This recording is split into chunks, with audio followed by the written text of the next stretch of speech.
There are three main brands of artist pencils that I use most often, which are Faber-Castell, Caran d'Ache, and Carbothello. For pastel sticks, I tend to use Rembrandt and Co. I Noir the most. I believe that the eyes are the window to the soul, so I always start with them when I'm painting a portrait. I try to capture not only the physical features of my subject's eyes, but also the emotions that they convey. In the photo, it wasn't clear what the dog's left eye and ear looked like, so I improvised and used the right eye, which was clear enough to get a good idea of the dog's gaze. I'm normally a dog walker, but I broke my hip in an accident, so I can't do that now.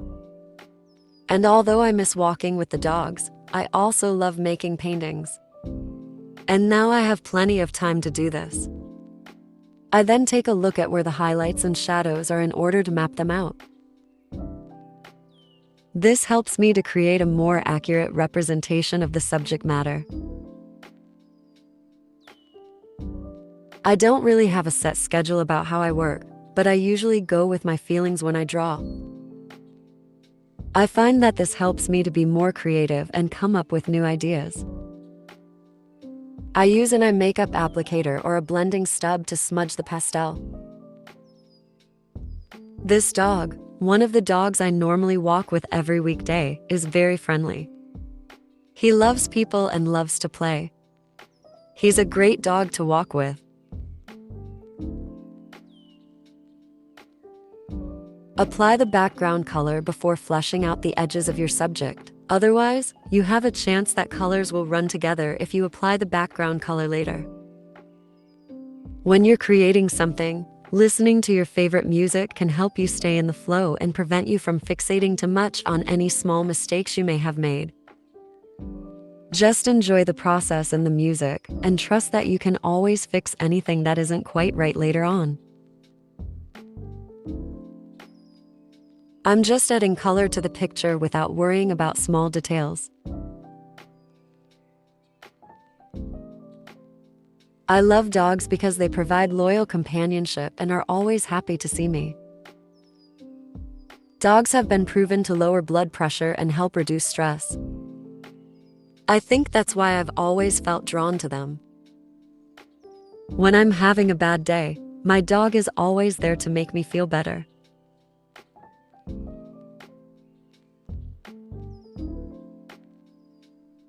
Just by blocking the colors a bit more, you can make a big difference in your overall look.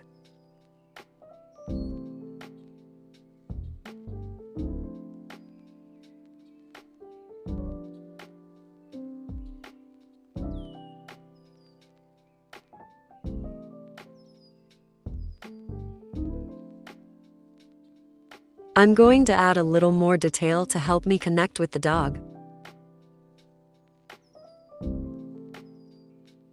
This stage is ideal for trying out different colors. The more colors you use in your painting, the more vibrant and lively it will be. Try out different color combinations to see what works best together. Listen to your favorite music while you work. This will help you to relax, which will in return benefit your artwork. This is because you'll be able to approach your artwork with a more clear and calm mind.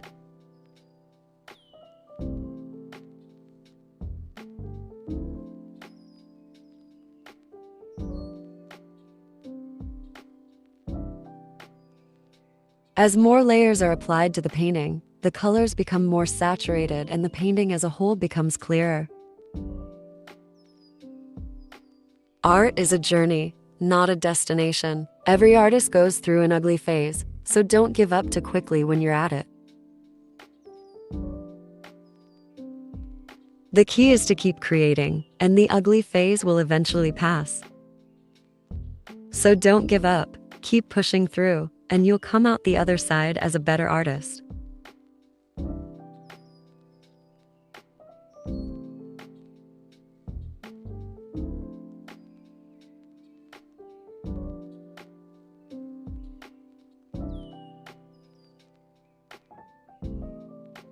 When drawing the dog's coat, always follow the direction of the hair.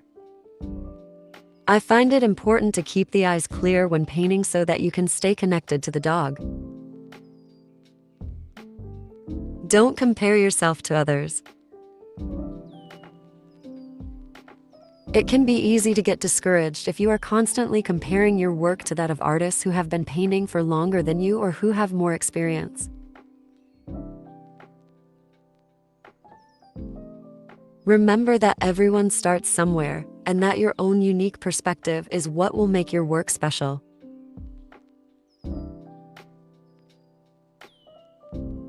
A bit more intensive work on the eyes. From this stage, you will pay more and more attention to the details. This dog has beautiful eyes. You can't help but stare into them and get lost.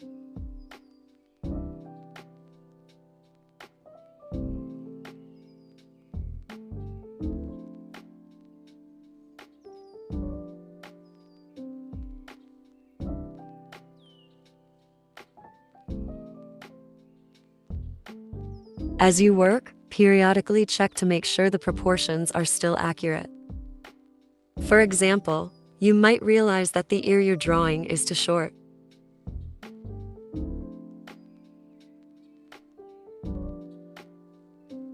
Pastel paintings are built up in layers.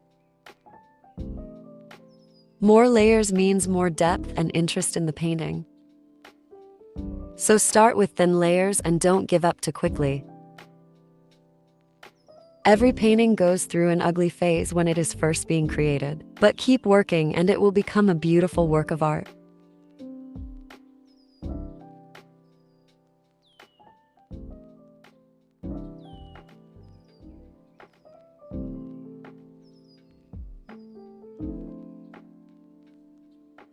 If you're not sure which way the fur on your dog's coat is supposed to go, start by using a neutral color.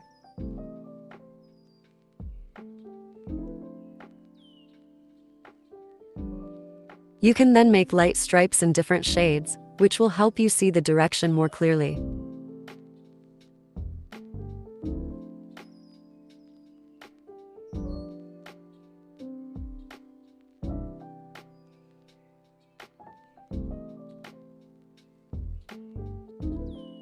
When adding detail to the nose, it's best to not focus on the nose itself, but rather look for the different color areas.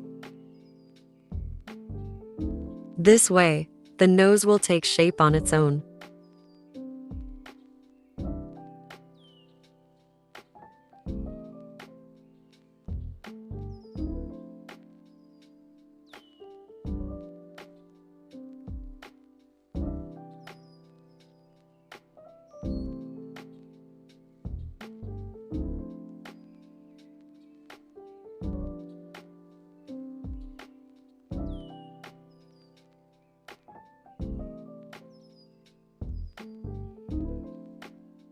To make your pictures look more realistic, it's important to emphasize the shadows and highlights.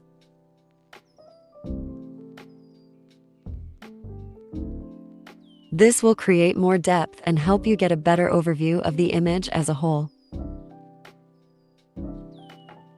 The painting is starting to look better and better. This is what you're going to see after the ugly phase. So again, don't give up too quickly.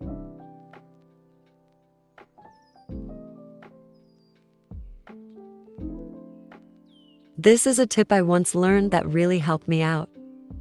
By working upside down, I was able to see other things that I hadn't seen before.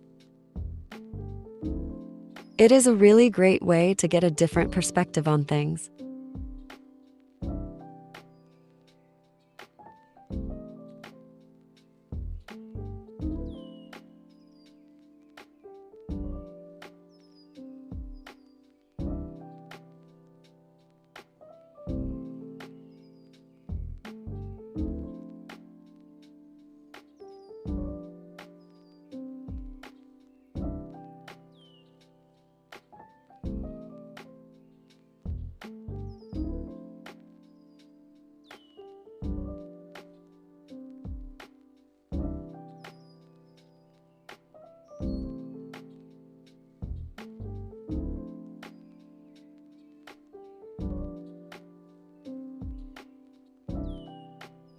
I am now about 80% finished with the painting.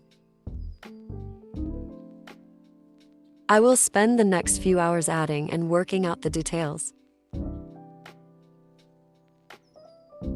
I am excited to see how the painting turns out.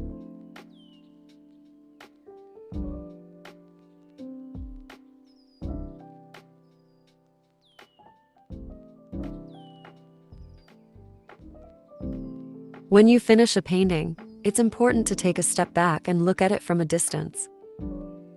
This will help you to see the overall composition and make sure that the colors are working together. Sometimes it's helpful to walk away from a painting for a little while and come back to it later, with fresh eyes.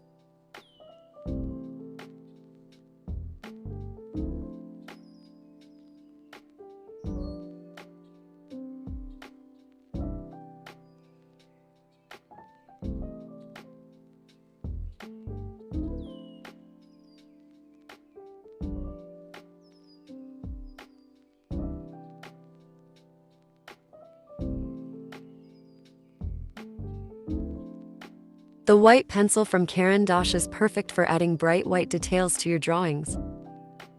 With its high-quality lead, this pencil produces clean, crisp lines that are perfect for highlighting and accentuating your work.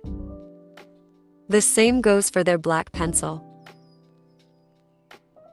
If you enjoyed this video, please give it a thumbs up and follow me for more videos like this one. I really appreciate your support. If you'd like me to make a portrait of your pet, please don't hesitate to contact me. You can find my contact information in the description below. I would be more than happy to capture your furry friend's likeness in a painting. I hope you all have a fantastic day, and I'll see you next time.